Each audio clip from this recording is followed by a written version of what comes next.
Hi friends, welcome to my channel. ఈరోజు మన ఛానల్లో కోవైట్లో నేను పనిచేసే సాలూన్లో కస్టమర్ల కోసం నేను యూస్ చేసే హెయిర్ గ్రోత్ మాస్క్ని మీకు చూపిస్తున్నాను. ఈ హెయిర్ మాస్క్ని యూస్ చేయడం వల్ల హెయిర్ ఫాల్ అనేది కంట్రోల్ అవుతుంది, జుట్టు కూడా ఒత్తుగా పెరుగుతుంది. ఈ మాస్క్ ఎలా ప్రిపేర్ చేసుకోవాలో చూద్దాము. దానికి కావాల్సింది జర్జీర్. ఇక్కడ కువైట్లో దీన్ని జర్జీర్ అంటారు. మనకి ఇంటికాడ రాకెట్ లీవ్స్ అంటారు కదా, అరుగోలా, అది ఆ ఆకును తీసుకుందాము. ఈ ఆకు మన హెయిర్ గ్రోత్కి చాలా బాగా యూజ్ అవుతుంది, జుట్టు రాలడాన్ని తగ్గిస్తుంది. ఈ ఆకుని మనము నీట్గా వాష్ చేసేసి ఒక మిక్సీ గిన్నెలోకి తీసుకుందాము. తర్వాత ఇందులో మనము అలోవెరాను కూడా యాడ్ చేసుకుందాము. అలోవెరాను పైన స్కిన్ తీసేసి మధ్యలో ఉన్న జెల్ని మాత్రమే ఇందులో వేసుకుందాము.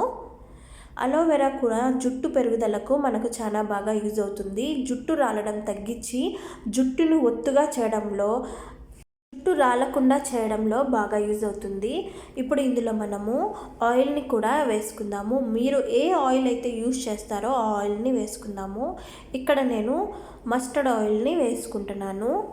మస్టర్డ్ ఆయిల్ మన జుట్టుని నల్లగా చేస్తుంది, జుట్టుని ఒత్తుగా చేసి పొడుగ్గా పెరగడానికి బాగా యూజ్ అవుతుంది. తర్వాత మనం ఇందులో పెరుగును కూడా యాడ్ చేసుకుందాము. పెరుగు మన తలలో ఉండే చుండ్రును తగ్గిస్తుంది, జుట్టుకు కావాల్సిన పోషకాలను అందించి జుట్టు అనేది మృదువుగా ఉండేటట్టు చేస్తుంది. ఇలా అన్నీ మిక్స్ చేసుకున్న తర్వాత మెత్తగా గ్రైండ్ చేసుకోవాలి. ఈ హెయిర్ మాస్క్ అనేది జుట్టు రాలడం తగ్గిస్తుంది, జుట్టుని పొడుగ్గా పెంచడంలో, జుట్టుని స్ట్రాంగ్గా ఉంచడంలో చాలా బాగా యూజ్ అవుతుంది. మనకు ఎంత ఎక్కువగా హెయిర్ ఫాల్ ఉన్నా కూడా ఈ హెయిర్ మాస్క్ అనేది యూజ్ చేయడం వల్ల జుట్టు రాలడం అనేది వెంటనే కంట్రోల్ అయ్యి జుట్టు ఊడిన చోట కూడా మనకు న్యూ హెయిర్ గ్రోత్ అనేది కూడా వస్తుంది. ఇలా మెత్తగా గ్రైండ్ చేసుకున్న తర్వాత దీన్ని మనము ఒక బౌల్లోకి తీసుకొని కస్టమర్కి యూస్ చేసుకుందాము.